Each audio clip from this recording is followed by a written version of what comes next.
Good morning, friends. Welcome back in Chemist tutorial of Floating Gyansala. Take education in rhyme because lotus flourishes in slime.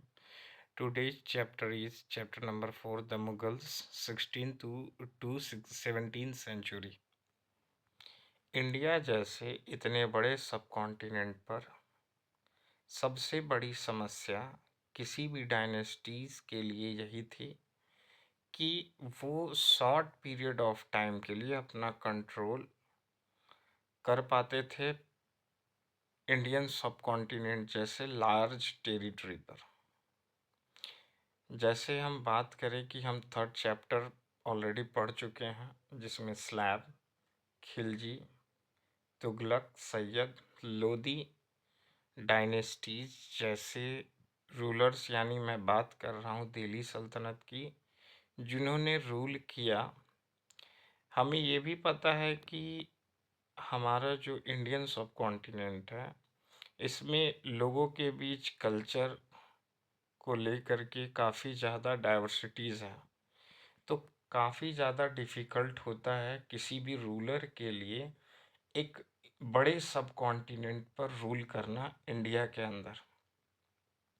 लेकिन Mughals जब आते हैं half 16th century के बाद, ये क्या करते हैं कि अपने किंगडम को आगरा टू दिल्ली एक्सपेंड करते हैं, और ये सिलसिला 17th सेंचुरी तक मतलब चलता है all of the sub continent.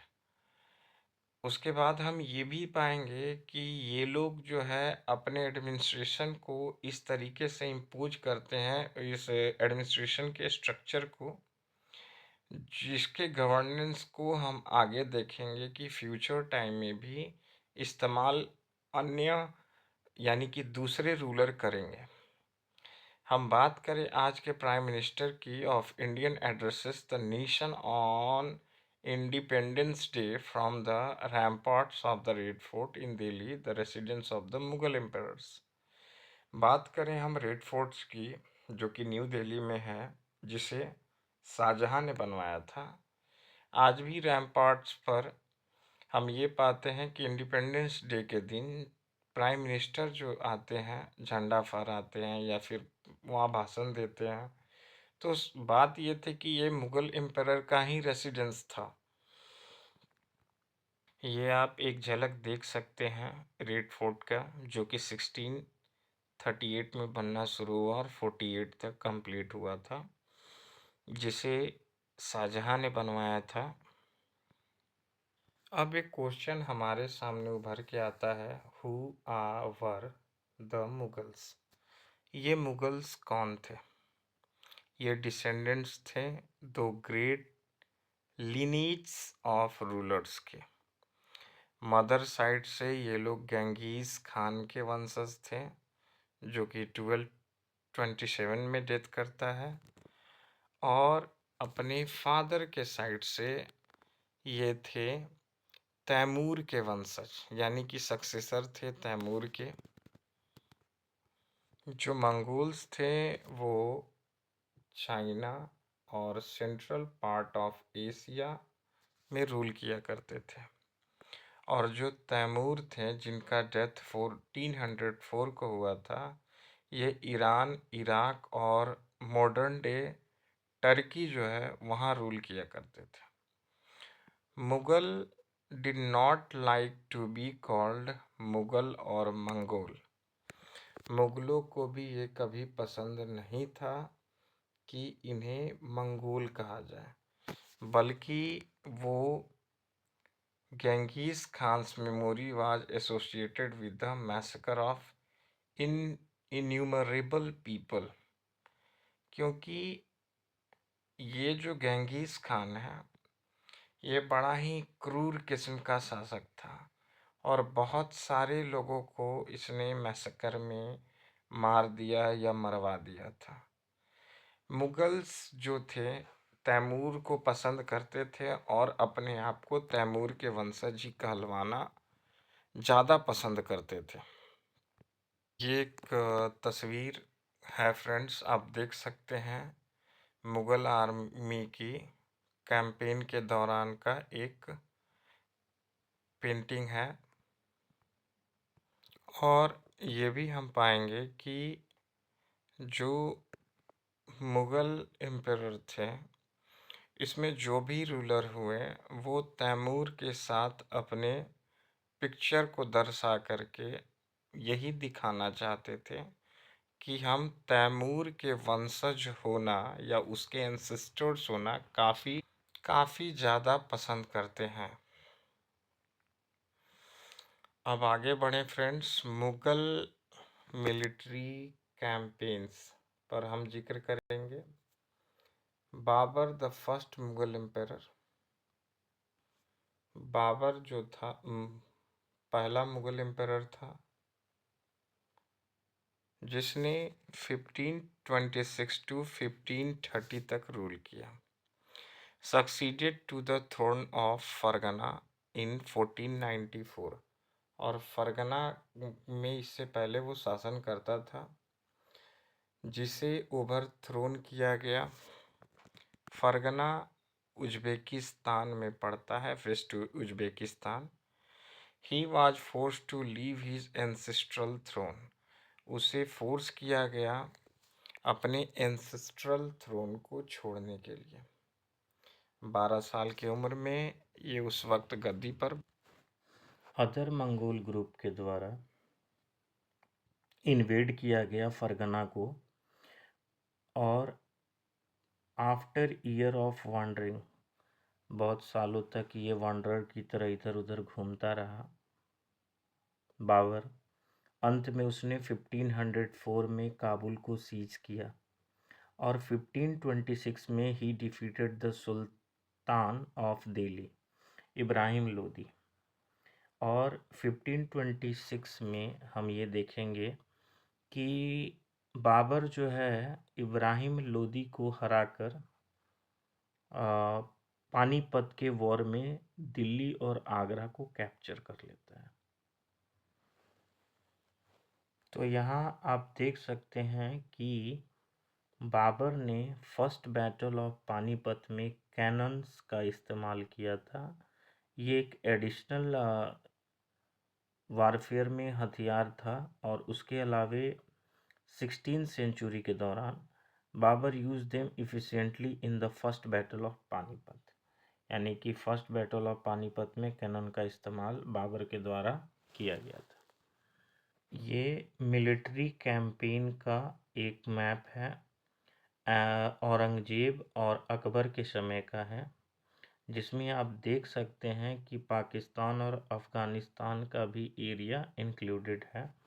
यानी कि इससे साफ पता चलता है कि मुगल्स जो थे एक बड़े एरिया पर रूल करते थे और अपना एक एम्परर इस्टेब्लिश किए हुए थे। उसके अलावा हम ये देख सकते हैं कि जैसे काबुल, कंधार, श्रीनगर, कश्मीर, लाहौर, पानीपत, पंजाब, दिल्ली, आमेर और भी बहुत सारे एरियाज़ को मुगल्स ने कैप्चर किया हुआ था। उसके अलावा बहुत बड़े इंडियन सब कॉन्टिनेंट पर इनका रूल था। अब हम आते हैं मुगल्स के ट्रेडिशन पर, ये कौन कौन से ट्रेडिशन का इस्तेमाल करते थे अपने। हम आते हैं मुगल्स के ट्रेडिशन पर कि मुगल कौन कौन से ट्रेडिशन ऑफ सक्सेशन का इस्तेमाल करते थे। तो Mughals did not believe in the rule of primogeniture. ये लोग प्रीमोजेनिचर जैसे रूल पर बिलीव नहीं करते थे, where the eldest son inherited his father state, जहाँ पर स्टेट में सबसे बड़ा बेटा जो होता था वो रूलर बनता था। जबकि मुगल एम्परर जो थे तिमुरिड कस्टम को फॉलो करते थे, और इसमें यही कहा जाता था कि सबसे पहले जितने भी भाई हैं उनके बीच में प्रॉपर्टी का डिवीज़न होता था। उसके बाद ये बातें तो थी ही कि रूलर एक ही बनता था, जिसके कारण बहुत सारे कन्फ्लिक्ट बने हुए रहते थे। Mughal relations with other rulers, Mughals जो थे ये कैंपेन चलाते थे उन रूलर्स के अगेंस्ट में जो इनकी अथॉरिटी को एक्सेप्ट नहीं करते थे। लेकिन ये धीरे धीरे काफ़ी ज़्यादा पावरफुल हो गए और वॉल्यूंटरली बहुत सारे रूलर ऐसे मिलेंगे जो इन्हें ज्वाइन करने लगे। राजपूतों ने इसका एक अच्छा एग्जाम्पल दिया। उन्होंने अपनी बेटियों की शादी मुग़ल फैमिलीज़ में करवाई और हाई पोजीशन रिसीव किया, जबकि बहुत सारे ऐसे रूलर भी थे जो इनके अगेंस्ट थे। बात करते हैं Mughal marriage with the Rajputs. Jahangir की माँ कछावा प्रिंसेस थी, daughter of the Rajput ruler of Amer. Modern day में अभी इसे जयपुर कहा जाता है। उसकी माँ जो थी शाहजहान वाजा राठौड़ प्रिंसेस, शाहजहां राठौड़ प्रिंसेस थी, daughter of the Rajput ruler of Marwar. Marwar की मतलब जोधपुर की थी।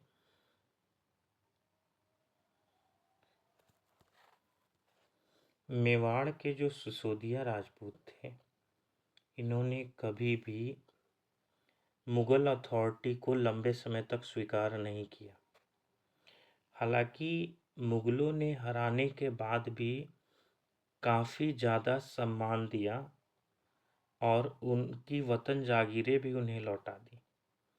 Carefully balance between defeating but not humiliating their opponents enabled the Mughals to extend their influence over many kings and chieftains। तो मुगल्स जो थे ये अपनी हम्बलनेस को भी शो करना शुरू किए जब इन्होंने रूलर्स को हराया और या फिर चिफ्टेंस को या किंग को हराया, तो वो उनकी वतन जागीरें उन्हें देने लगे और कहते थे कि आप केवल मेरे कंट्रोल में काम करो।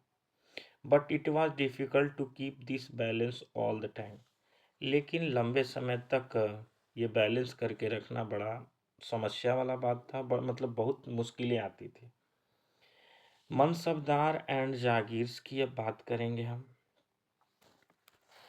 अपने एम्पायर को एक्सटेंड करने के लिए जो मुगल्स थे, उन्होंने अपने एम्पायर को एक्सटेंड करने के लिए मुगलों ने अब डाइवर्स बॉडीज ऑफ पीपल को भी रिक्रूट करना शुरू किया। उन लोगों ने टर्किश नोबल्स को यानी कि तुरानियंस को they expanded to include Iranians. Expand कर इन लोगों ने ईरानियन को भी इंक्लूड किया।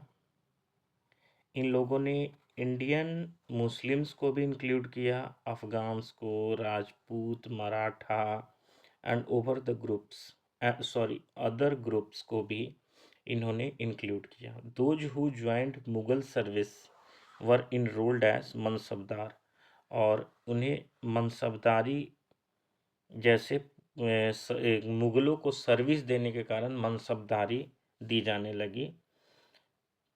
मनसबदार उन्हें कहा जाता था इंडिविजुअली हु होल्ड अ मनसब, जो मनसब होल्ड करते थे, meaning a position of rank. ये एक रैंक होता था।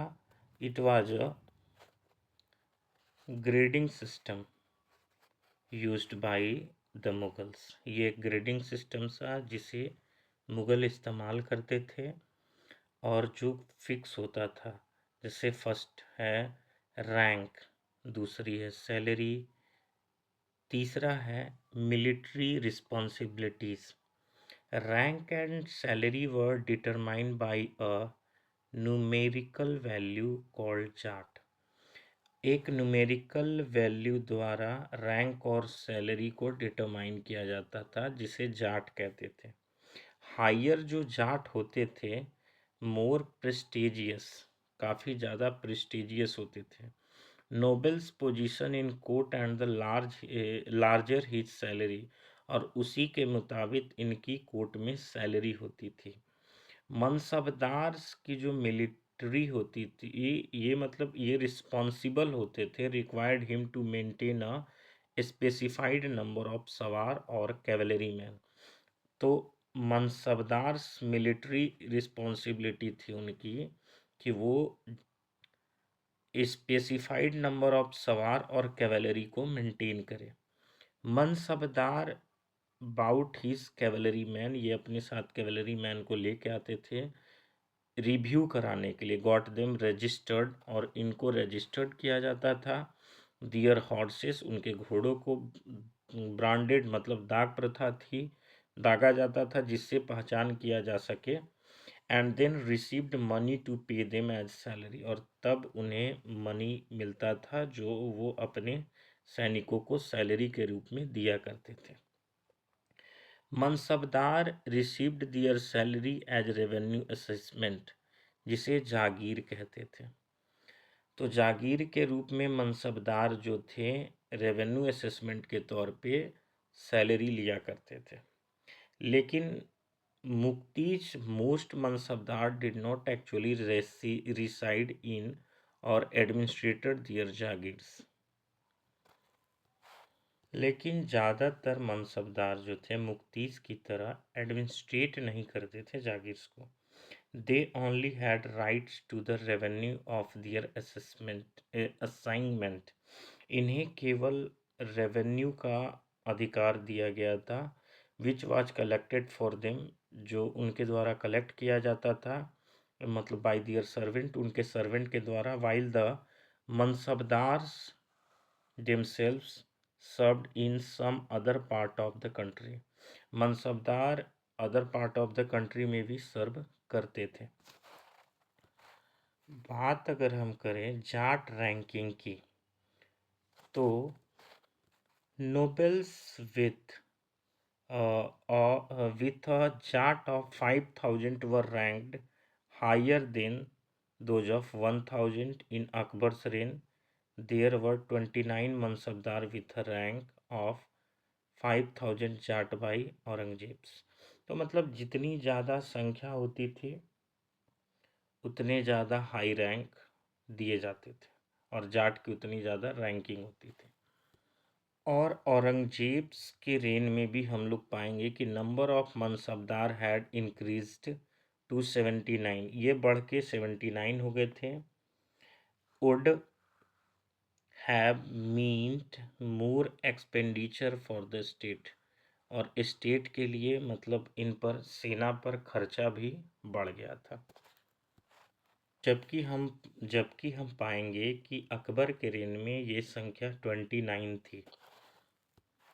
ये पेंटिंग आप देख रहे होंगे friends, figure 4, mansabdar on march with his sawars, mansabdar march करते हुए, ये पेंटिंग है अपने सवार्स के साथ। अकबर के रेन में their jagirs were carefully assessed so that their revenues were रफली equal to the salary of the mansabdar. तो जो अकबर के रेन में जागीरें थी वो लगभग इक्वल हुआ करती थी उनकी सैलरीज की, जो रेवेन्यू के द्वारा मनसबदारों को मिलती थी। मनसबदार्स बाई औरंगजेब्स रेन, और औरंगजेब के रेन में this was no longer the case and the actual revenue collected was often less than the granted sum. लेकिन औरंगजेब के समय कुछ बदलाव आए, जो रेवेन्यू कलेक्ट होते थे was often less than the granted sum, जो ग्रांट किए जाते थे उससे हमेशा कम होते थे। There was also a huge increase in number of mansabdar, जिस कारण से मनसबदारी धीरे धीरे बढ़ती गई। इसका मतलब था कि long wait before they received a jagir, एक लंबे इंतजार के बाद उन्हें जागीर मिलती थी। There these and other factors create a shortage in the number of jagirs, और जिस कारण से होने ये लगा कि जागीरों के शॉर्टेज होने लगे, क्योंकि मनसबदारी बढ़ने लगी और जागीरें बांटी जाएंगी तो जागीरें तो कम होंगी ही। और अब समस्या ये थी कि जितनी जागीरें रहेंगी उतना ही तो रेवेन्यू कलेक्ट होगा। तो Aurangzeb was unable to control this development in the last years. आखिरी सालों में औरंगजेब इन डेवलपमेंट को कंट्रोल करने में असफल रहेगा और इसके रेन में पीजेंट्री देयरफॉर सफर्ड ट्रूमेंडसली, और पीजेंट्री जो होंगे, पीजेंट्री क्लास काफ़ी ज़्यादा परेशान रहेंगे इस रेवेन्यू कलेक्शन पर और या फिर जागीरदारी सिस्टम पर। जब्त एंड जमींदार। मेन सोर्स जो इनकम का था available to Mughal rulers was tax. Tax जो था मुगलों के लिए एक मुख्य साधन था, और पीजेंट्री जो प्रोड्यूस ऑफ पीजेंट्री जो डिपेंड करती थी पीजेंट्री के प्रोडक्शन पर। ज़्यादातर जगहों पर ऐसा देखा गया है कि peasants paid taxes through the ruler elites. Ruler elites के थ्रू पीजेंट्स जो होते थे टैक्स पे करते थे। दैट इज़ द हेडमैन और द लोकल चिफ्टेन। वो हेडमैन हो सकता है था या लोकल चिफ्टेन। तो जो मुगल्स थे यूज्ड वन टर्म जमींदार्स, तो वो वन टर्म जमींदार का इस्तेमाल करते थे टू डिस्क्राइब ऑल इंटरमीडिएटरीज, सारे इंटरमीडिएटरीज के लिए, whether they were local headman, जो लोकल हेडमैन होते थे ऑफ विलेजेस, और पावरफुल चीफ्टेंस, और जो पावरफुल चीफ्टेंस होते थे, मतलब उनके द्वारा ही टैक्सेस वसूला जाता था। अकबर्स रेवेन्यू मिनिस्टर, अकबर का जो रेवेन्यू मिनिस्टर था टोडरमल था। Carried out a careful survey of crop yields, तो उसने केयरफुली सर्वे करवाया क्रॉप यील्ड्स का। Prices and areas, prices and areas cultivated for a 10-year period, just like example 1570 to 1580। on the basis of this data, इस data के basis पर tax जो था was fixed, tax fix हुआ करता था। ईच क्रॉप इन कैश, प्रत्येक crop पर कैश में। ईच प्रोविंस, प्रत्येक प्रोविंस जो थे डिवाइडेड इनटू रेवेन्यू सर्कल्स, जो कि रेवेन्यू सर्कल में डिवाइडेड थे जो प्रोविंसेस थे, विथ इट्स आउन शेड्यूल ऑफ रेवेन्यू, और इनके खुद के रेवेन्यू शेड्यूल थे, रेवेन्यू रेट्स थे फॉर इंडिविजुअल क्रॉप्स, एक इंडिविजुअल क्रॉप के लिए। और ये जो रेवेन्यू सिस्टम था वाज नॉन एज जब, इसी को हम लोग रेवेन्यू सिस्टम, मतलब इस रेवेन्यू सिस्टम को हम लोग जब्त सिस्टम के नाम से जानते हैं।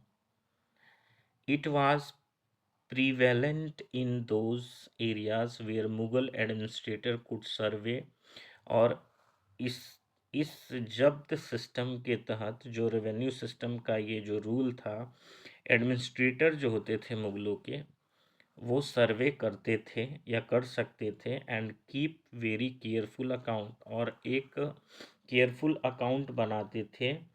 और ये पॉसिबल नहीं था इन प्रोविंसेस सच एज गुजरात और बंगाल, जो कि गुजरात और बंगाल में ये पॉसिबल नहीं था।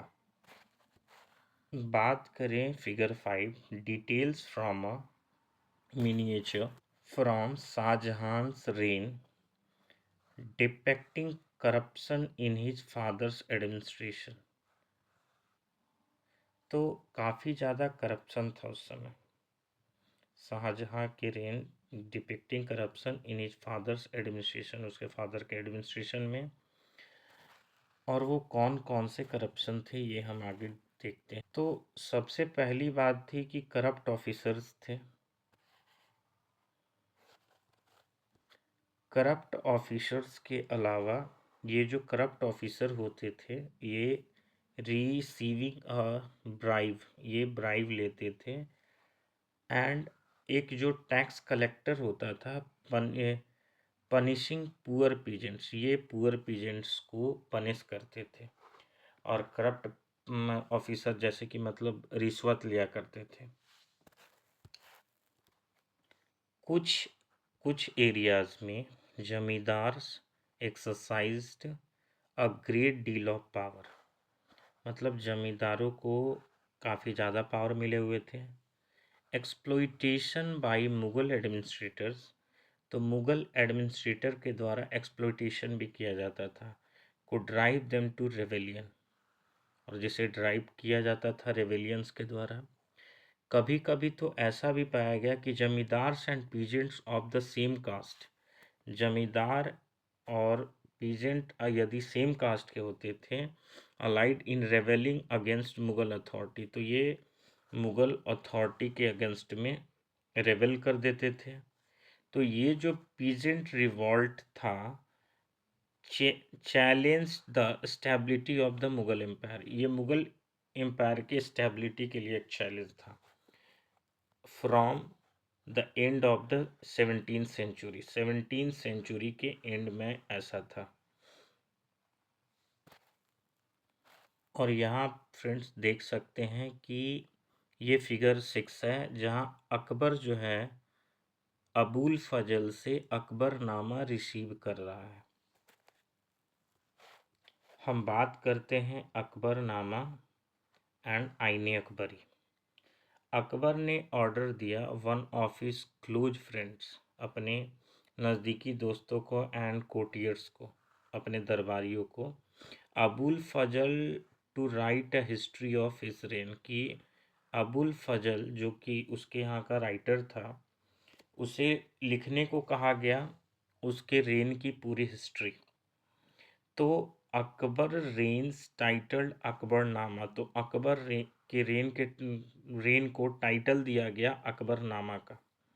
उसका पहला वॉल्यूम जो था डील विथ अकबर्स एंसेस्टर्स, ये अकबर के एंसेस्टर्स को डील करता था। सेकेंड वॉल्यूम जो था ये recorded the event of Akbar rain, ये अकबर रेन के इवेंट को रिकॉर्ड करता था।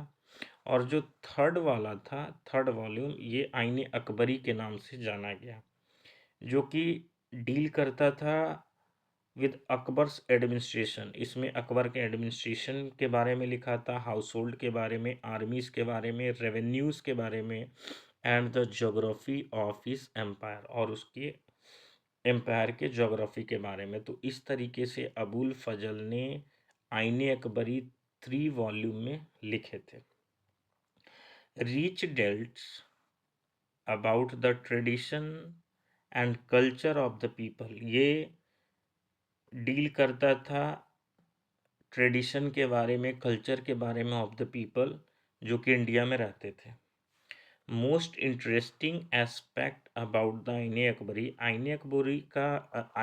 अकबरी का मोस्ट इंटरेस्टिंग एस्पेक्ट ये था कि its rich statistical details about things as diverse as crops, और ये एक अलग मैटर था। और ये रिच स्टैटिकल मैटर के बारे में ये थी बातें कि ये डाइवर्स क्रॉप्स के बारे में, क्रॉप यील्डिंग के बारे में, प्राइसेस के बारे में, वेजेस और रेवेन्यू के बारे में भी डिटेल में लिखा गया था इस आईने अकबरी में। तो अब हम बात करते हैं नूरजहां से इन्फ्लुएंस इन जहांगीर कोर्ट, जहांगीर के कोर्ट में नूरजहां का प्रभाव। Mehrunnisa married the emperor Jahangir इन 1611, 1611 में मेहरुनिशा ने जहांगीर से शादी की और रिसीव किया टाइटल नूरजहां का। She remained extremely loyal and supported to the monarch, वो मतलब राजा की काफ़ी ज़्यादा लॉयल और सपोर्टिव थी। As a mark of honour Jahangir struck silver coins bearing his own titles on one side and on the other the inscription struck in the name of the queen बेगम नूरजहां। तो इतनी ज़्यादा मतलब ये वफादार थी, ये सिक्के से पता चलता है कि एक सिक्के पर सिक्के के एक साइड में अगर जहांगीर अपने बारे में छपवाता या अपना नाम डालता था तो उसके दूसरे साइड में वो नूरजहाँ क्वीन बेगम के रूप में उसके नाम या उसके टाइटल को ये रेफर करता था। Adjoining document is an order farman of Nurjahan. और फरमान जो डॉक्यूमेंट होता था एक शाही फरमान होता था जो नूरजहाँ अकाउंट करती थी उससे या डील करती थी। The square seal states command of her most सबलाइन। तो अब बात ये आती है सामने कि जहांगीर की पत्नी बनी नूरजहाँ, नूरजहान पादशाह बेगम, लेकिन इसे शाहजहां पसंद नहीं करता था।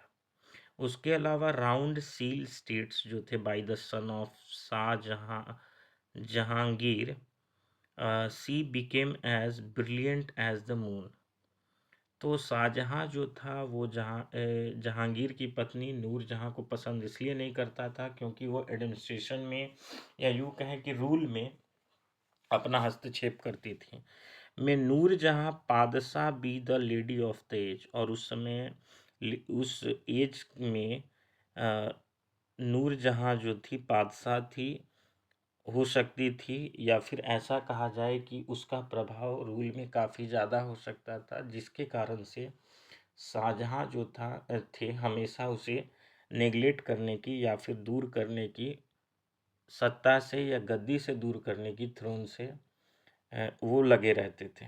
और उसके उसका जो इन्फ्लुएंस था गद्दी को लेकर के, जो कि एंड टाइम में देखने को मिलेगा, जहांगीर के एंड टाइम में, कि नूरजहाँ जो होगी अपना प्रभाव ज़्यादा बनाएगी गद्दी के ऊपर, जिसे बिल्कुल ही ख़त्म कर देता है शाहजहाँ। ओके फ्रेंड्स, आज के लिए इतना ही, पार्ट 1। और कल मैं फिर से पार्ट 2 लेके आऊँगा। Okay, thank you.